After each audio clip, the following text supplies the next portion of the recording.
আমরা আজ খাজুর গাছে ওষুধ দিতেছি।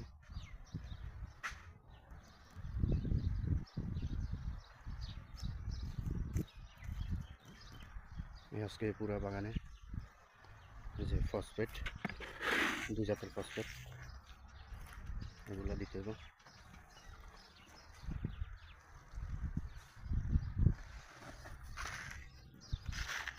খাজুরও মোটামুটি বড় হয়েছে, রোদের কারণে উপরে ভালো করে দেখা যায় না।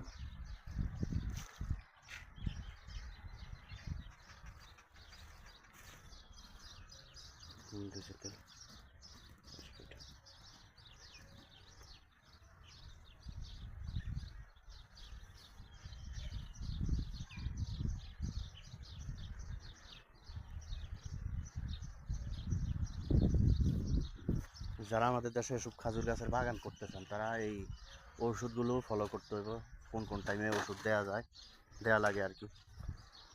এগুলো ফলো করলে আমাদের দেশে ভালো ফলনের সম্ভাবনা আছে, যদি কেউ বাগান করেন আর কি।